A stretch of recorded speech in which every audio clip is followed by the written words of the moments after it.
Hello everyone, welcome back to my channel. So for this day we will do the another activity in NetAcad, which is in chapter 8.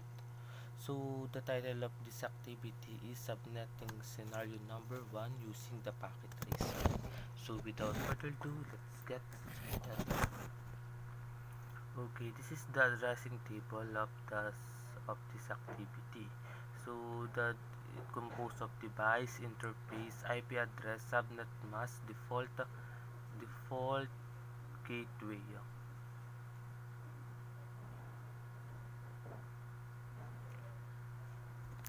So here's the objective of this activity. So part 1, design an IP addressing scheme. Then part 2 is assign IP addresses to network devices and verify connectivity. Scenario. So in this activity, you are given the network address of 192.168.100.0/24 to subnet and provide the IP addressing for the network shown in the topology. So each LAN in the network requires enough space for at least 25 addresses for end devices. So the switch and the router. The connection between R1 to R2 will require an IP address for each end of the link. So we go to part 1, design an IP addressing scheme. So subnet the 192.168.100.0/24 network in the appropriate number of subnet. So the /24, so I think so it will be the subnet will be 255.255.255.24. Okay.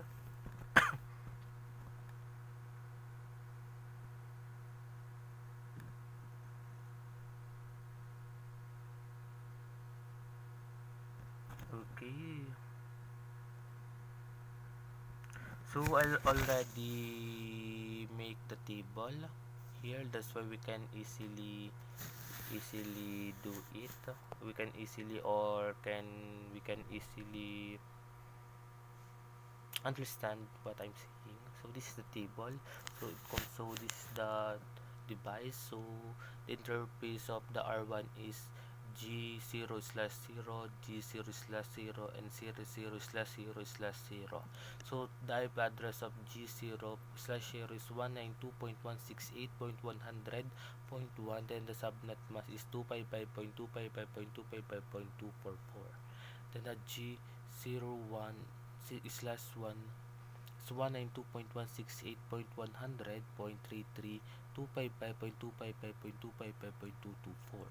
And the 00/0/0 is 192.168.100.129, and the subnet mask will be 255.255.255.224.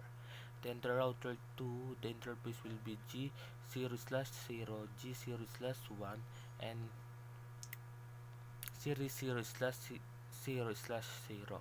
So the G0/0 IP address will be 192.168.100.65, and the subnet mask will be 255.255.224. So the all subnet mask will be 255.255.255.224. So the IP address of G0/1 is 192.168.100.95, and the 00/0/0 will be 192.168.100.158. Then the S1 will be the VLAN 1. The interface will be VLAN 1. Then the IP address will be 192.168.100.2. Then the S2, the interface will be VLAN 1 also, and the IP address will be 192.168.100.34. Then the S3, the interface will be VLAN. The IP address will be 192.168.100.66. The S4 also a VLAN 1. The IP address will be 192.168.100.98. Then PC1 will be the address will be 192.168.100.30. Then the PC2 will be the IP address will be 192.168 192.100.62. The PC3 will be, the IP address will be 192.168.100.94. Then the PC4 will be, the IP address will be 192.168.100.126. So this is the default gateway of S1, S2, S3, S4, PC1, PC2, PC3, and PC4. So this, so NA is not applicable. Okay, we go back to this.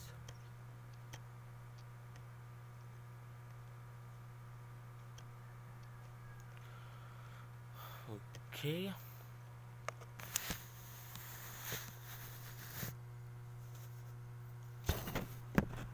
So step 1.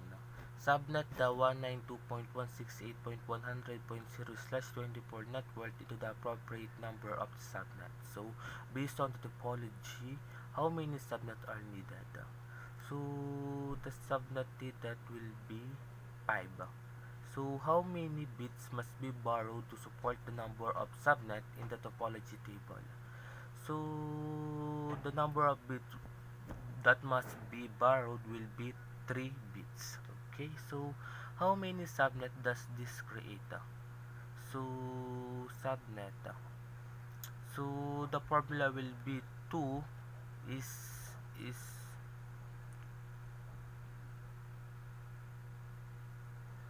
2 to the 3 is equals to 8, or 8 support subnet 0. Then how many usable hosts does this create per subnet? So it will be 2 to 5 will minus 2, it equals, so 2 to 5 is 32 minus 2, it will be 30 hosts. Okay, so calculate the binary value for the first 5 subnet. The first subnet is already shown.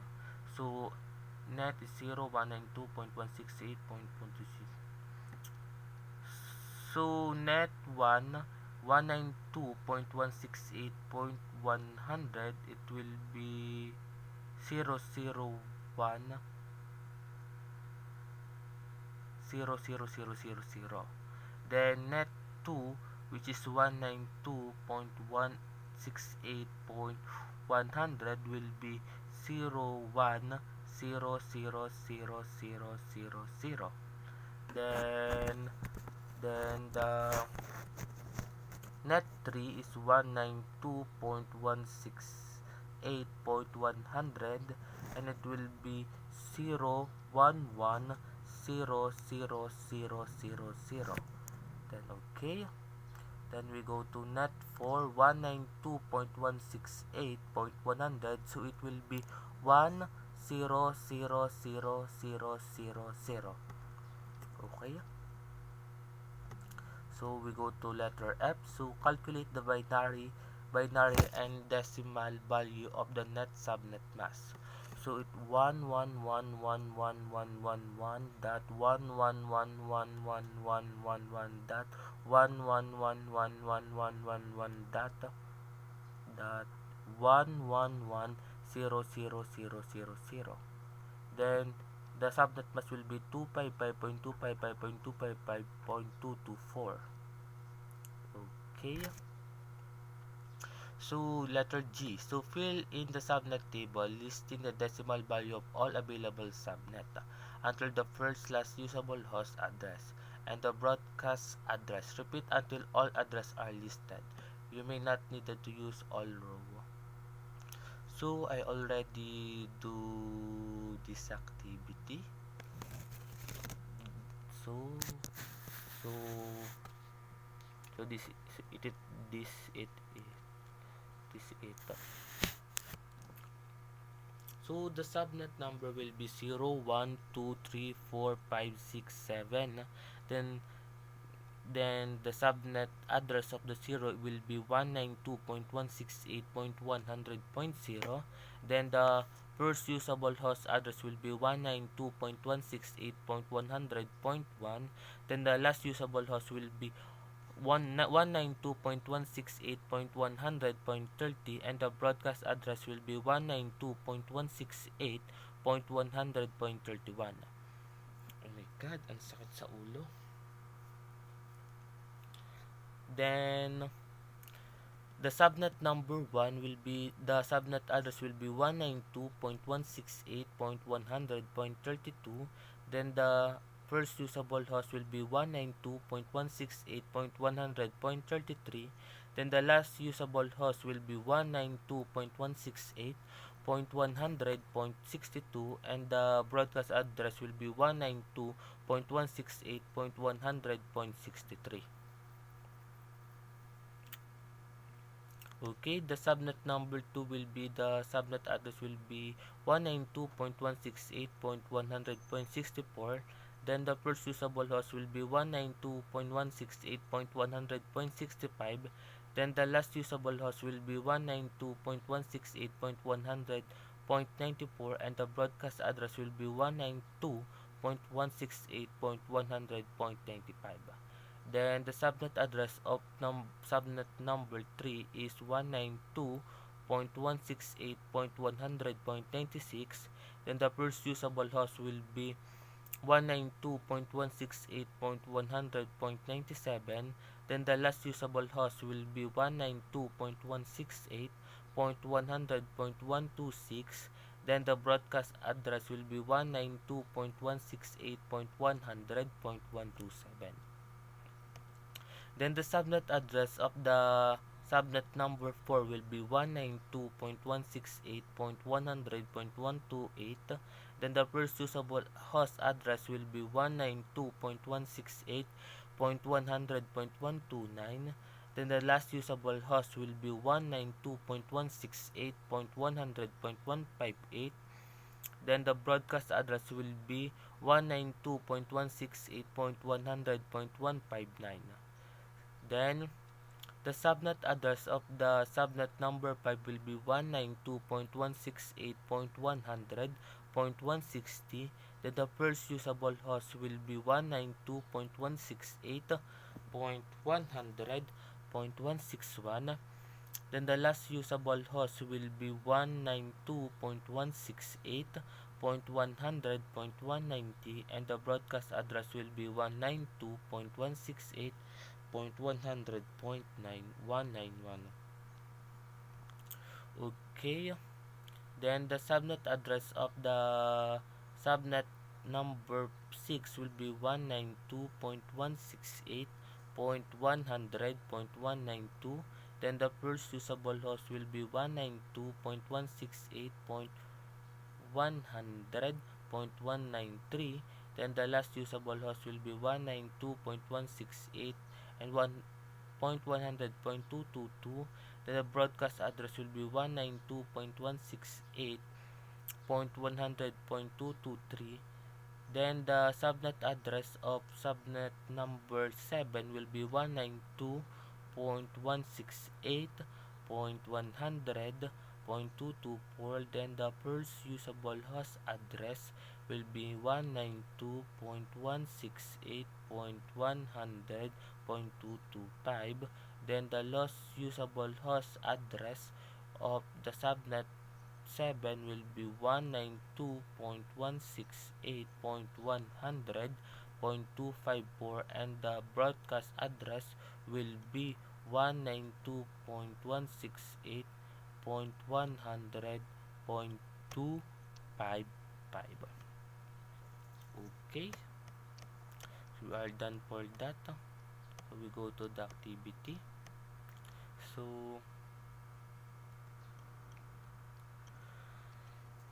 okay,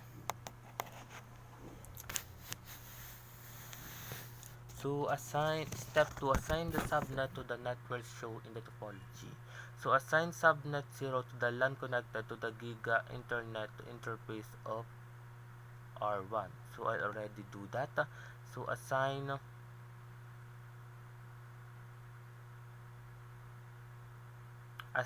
so it will be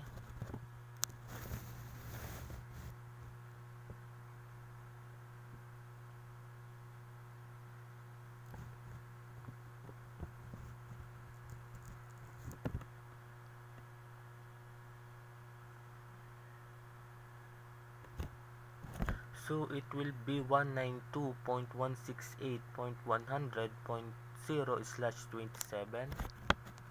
Then assign subnet 1 to the LAN connected to the Giga Internet 0/1 interface 0 or 1. So it will be 192.168.100.32/27. Then assign the subnet 2 to the LAN connected to the Giga Internet 0/0 interface 2 of R2.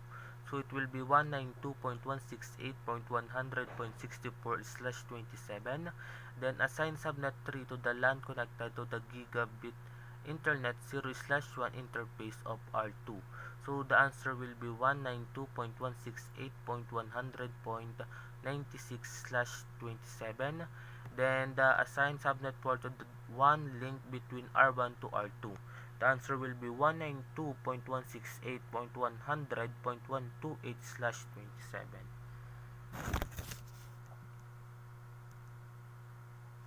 So we go to part 2, assign IP address to the network devices and verify connectivity. Most of the IP address is already configured on this network. Implement the following step to complete the addressing configuration. So step 1, configure IP address on R1 LAN interface. Okay, R1 LAN interface.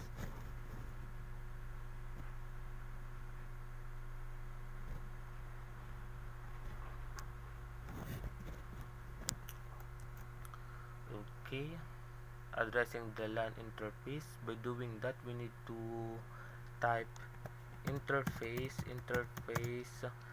gigabit internet ethernet 0/0.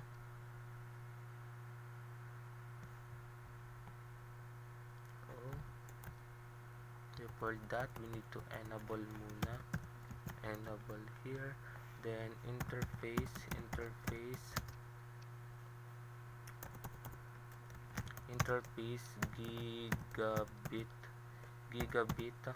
gigabit ethernet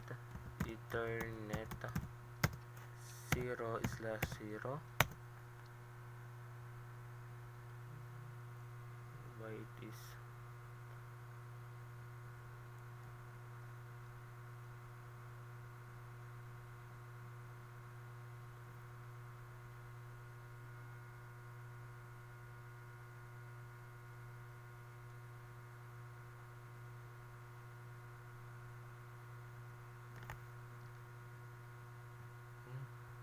we go to S3 before we go to S. I don't know what is the okay.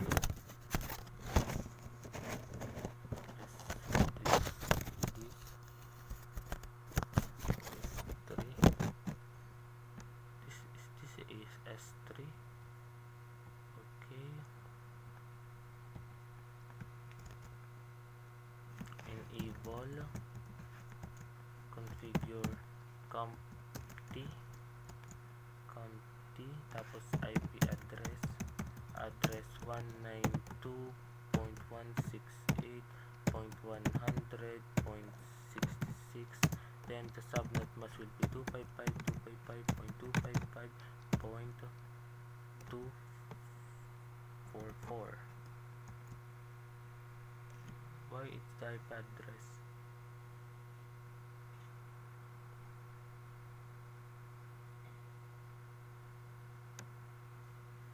God, why it is we need to interface VLAN 1, then IP address, then IP address address 192.168.100.66 255.255.255.244. So it bad mask X. Okay, then just type no shutdown here, Nagbibideo ko, no shut, bibideo ko tang in exit, and the default gateway 192.168.100.65. Okay, why it's incorrect? Invalid maker.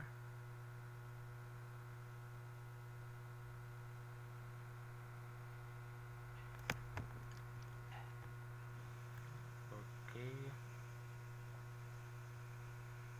we go back to ano, disable here, tapos compty, tapos interface gigabit, interface gigabit, internet,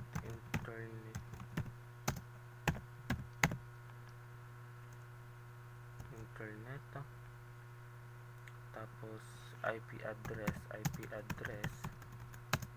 192.100.1.255.255.255.224 valid. Okay, I don't know either what, so I can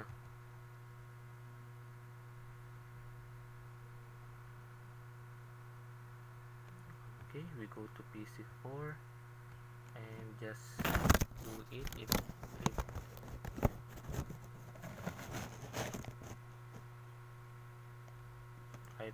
we go to IP configuration, so it already do in the IP configuration. It is correct. Okay, so that's all for this day. I hope you understand what I'm saying. So see you in my next video. Bye bye.